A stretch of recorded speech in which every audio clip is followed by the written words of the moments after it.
Hi, it's Mike Keys. We're going to talk about tuning, and specifically tuning the tenor banjo tune in G, D, A, E. As you know, a banjo is an assemblage of parts, and they come in all ages and often in all different scale lengths. And if you don't do everything just right, it won't sound as good as it should. This is true of tuning too. Now, one of the aspects of tuning a banjo is that you don't need to have the banjo tuned absolutely perfectly, because each banjo is a little bit different. Each banjo resonates a little differently, and as long as you have the scale absolutely right, you should be in tune at least for the first 7 frets. And since Irish banjo music is generally played in the first 7 frets, that's what you're aiming for. Now, if you play electric guitar, you know that when you tune your instrument, that there's really 3 areas where you want to tune for: the middle of the board, and the 2 ends of the board. If you play a lot up the neck, then you try to tune for up the neck. And if you play a lot at the near the nut, you tune for that. If you play higher, you tune for that. If you play all over the place, what you try to do is get your setup on your instrument as low as possible and as parallel as possible. That is, the strings are parallel like this. Now, technically speaking, it's impossible to totally parallel, because then you'd buzz all over the place. The same is true with this banjo. That you can't really tune it perfectly at all parts of the neck. So what you try to do is get the optimal tuning, which is mostly from the 7th fret on down. So how do we do this? Well, the first thing you want to do is make sure you have a good electronic tuner. I use the Snark because they're inexpensive, they're very accurate, and most importantly, they read a banjo well. The Snark people will tell you, if you get the right iteration of the instructions, that you should put it on the headstock. There's an area in the headstock, and where mine is generally where they tell you to put it, where the Snark can read the vibrations the best. So what I do first is I get the A as close as possible to 440. And you can do that with the electronic tuner. Now that's pretty close, although it's slightly flat. Now there's a reason for that, because slightly flat actually works for some reason on a tenor banjo. You try to get as close as you can to the fiddle if you're in a group, if you're in a session, or if you're on stage. But once you get that, it's a little bit too flat, you'll find that for some reason it also resonates well with the banjo. Now, one of the secrets of tuning is to make sure you go below the note you want to get to and then tune into it. And there's a reason for that. It's actually several reasons. It all has to do with the mechanics of the banjo. The slots in the nut are cut as close as possible to the gauge of the string as they can be. Otherwise they rattle, or you run into some other problems, especially with intonation for some reason. And so if you come from the top down, there's a good chance that it might stick, and then you seem to get the right note, but then it slips, because it always slips. The banjos always slip, they always go out of tune. Environment changes, all these 90 some odd parts that are in the banjo, they're cranking them around, and they mess with you all the time, especially if you come in from the cold and you go into a warm session, which I do all the time in the winter. I'm constantly retuning. And that's with a head that doesn't move that much. You can imagine what it was like with in the old days when they had skin heads. So anyway, you go from the bottom, we'll go from, that D is like this.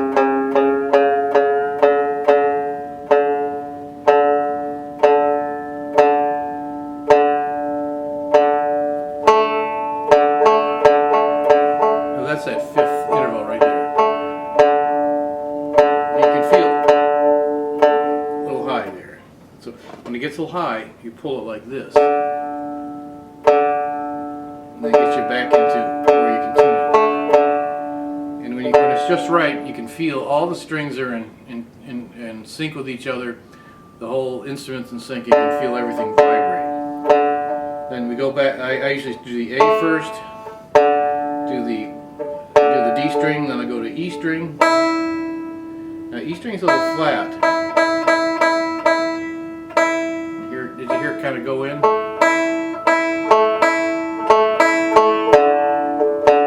Now the D is now off because when you increase the tension on the neck, it changes how the instrument sounds. And then I go to the G string. The G string is often the one that doesn't show up as well on electronic tuners, by the way. The Snark seems to have no trouble with it. Now that's fairly close, and that'd be good for sessions, because it's going to change anyway in a session. And then you have to worry about other people changing in the session too.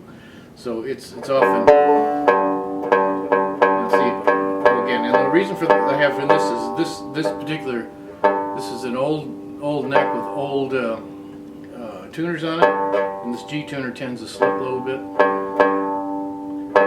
and what I have to do is just tighten the screw down.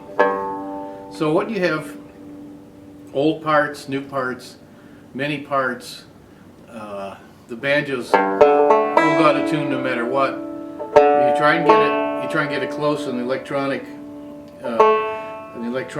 tuner, and by the way, it tends to go up and down the electronic tuner because there's a kind of wavering in what the tonal tone is. It has to do with the mechanics of the banjo. And then what you do is you listen. You just see. See,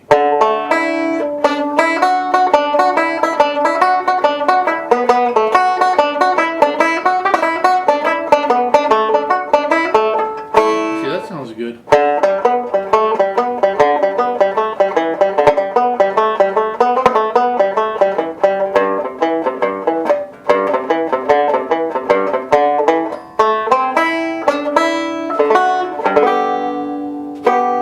Then you tune it to your ear. That sounds a little bit sharp. So pull on it.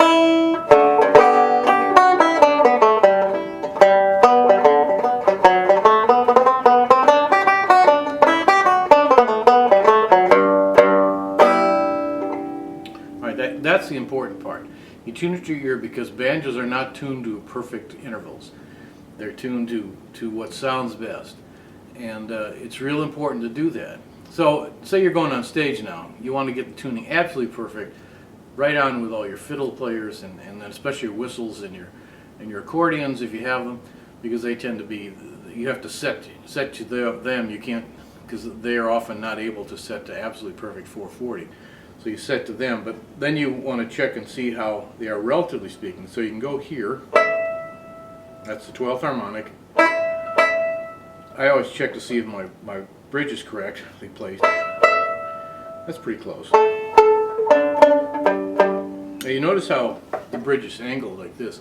That's because it's a straight line. You're never going to get this 12th harmonic totally perfect, but you might get the 7th and the 12th together.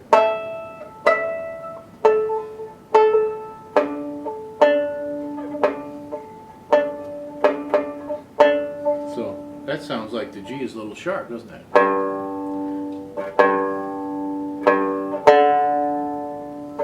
So we'll try that.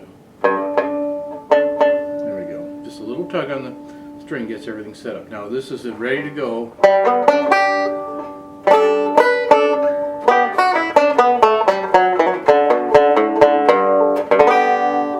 So there you go, you got it perfectly set up. You put it in your car, you go to your session. Of course, when you get there, it's going to be all wrong. That's the way the banjo goes. So tuning the banjo is an art. You listen for it. If when it sounds right, it's probably right. That's the most important thing. Even if the electronics say it's wrong, it's still right. Because if it really sounds good on your banjo and it grooves with everyone else, your tuning is fine. So learn to tune to the most optimal way, which is with the electronic tuner, and then you test it with your ear, and once your ear says it's fine, that's when you're tuned. It's Mike Key saying goodbye.